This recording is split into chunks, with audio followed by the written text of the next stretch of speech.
จ่ายเลยนี่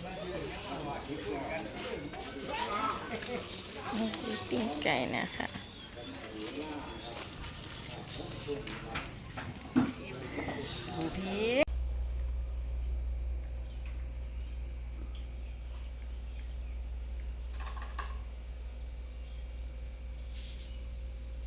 Completely smothered. It smells so good. You really smell like the browning of the pork.